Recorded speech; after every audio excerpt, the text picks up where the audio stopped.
not a bad argument. Just wait to my next part of my point. If you thought that part, I'm listening. I'm all in. Let's go. Let's go. They got women's college basketball is the greatest because of the patriarchy. Because of the patriarchy. Steph changed the game that made the game more accessible for the way women play it. Women started playing it according to the way Steph plays the game, and they can actually compete the way that Steph plays. They can't compete with the explosiveness, right? Okay, so we're right there. Number two, they started to get beautiful. I'm just being honest with you. There is a surplus of incredibly beautiful women that are playing the game, and they are so much more marketable when they're beautiful. They're stunning, these women. Now, there was always a few WNBA players that were stunning, but there weren't this plethora of absolutely beautiful women of all shapes, colors, and sizes. Stunning women running up and down the floor, shooting threes from everywhere. Oh, my God. Y'all listening, and y'all might be upset, but you know he's not lying. This is unfortunately. You know what? Instead of saying they're stunning, just say they're very marketable. Okay, that's better. There's some very marketable. I was trying to speak too truthfully, but the reality is, Angel Reese, very marketable. It's beautiful. Caitlin Van Lilith or whatever, the blonde girl. Haley Van Lith, beautiful girl. Cardoso, beautiful. South Carolina, very marketable. There's also Paige. Paige Bueckers is very beautiful. Raven Johnson. Like, yeah, I get what you're saying. There's tons of beautiful ones, right? Yeah. And so the overall beauty of the league is lifted. And unfortunately, the sports where women are more beautiful, they get more eyeballs. And they play hard. I tried to watch men's college basketball. I tried to watch the national championship. I don't know any of them. I don't know who is the only one I know. It was Connecticut versus, I don't even know who the it was so I watched it. I was like, the first half was 30-36. I'm like, nobody cares. But the thing with the women being more marketable, as you said now, which is a perfect way of describing it, much better than what I was saying. If you look at like women's beach volleyball, it's on ESPN because unfortunately for women, when they are more beautiful, it increases eyeballs. It does. It's when women are more beautiful, we're more into the things that they're doing. It's unfortunate, but the reality is their beauty mixed with their elite skill has made them more interesting than watching the men play. We can agree with that. I think it's the elite skill. Why are you upset? Why are you upset? Taylor wants to disagree, but she can't. No, I think it's the elite skill first.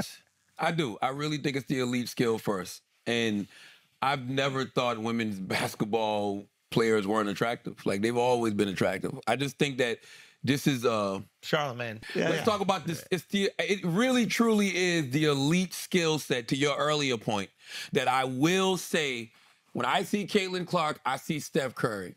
When I see Malaysia Fawali of South Carolina, I see Kyrie Irving. Like, they really do ball like them. No question about that skill. And all in all of their skill has risen, and the game has gotten much better, much more enticing. But what has also risen is the fact that, like, they're all models now. There's all these beautiful women that are out here playing sport. And when beautiful women do things, we watch. And then when they do things at an incredibly high level, they become superstars. Look at the Olympics.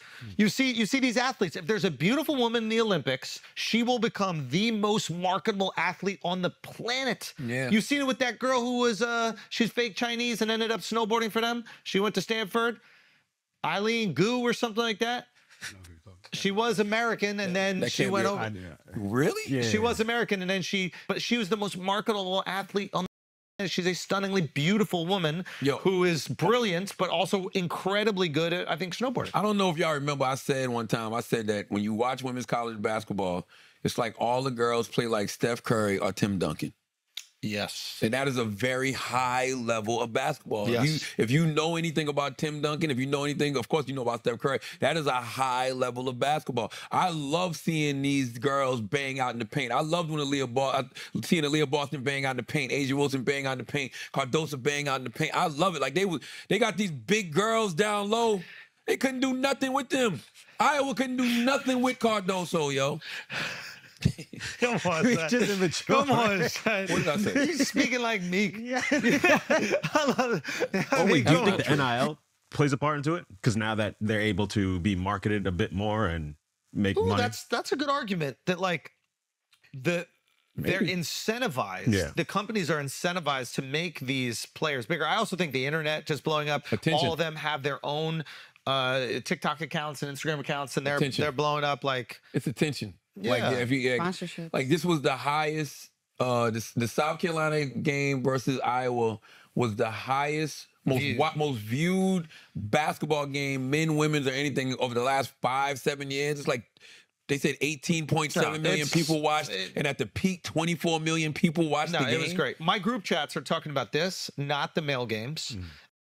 Awesome, and the girls should be stoked. And I'll be honest with you, the way that they're handling it, like I've seen a lot of the press conferences, and there's like a decorum that they all have. That's right.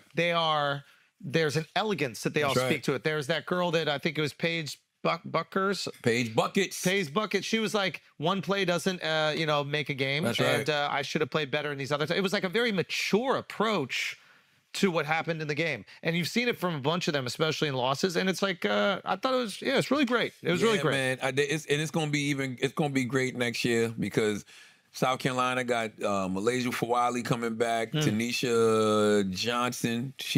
Make sure that's her name, Taylor. Tessa Johnson or the Tessa Johnson? Yeah. It's Tessa Johnson, right? Shout out Steph for making this possible.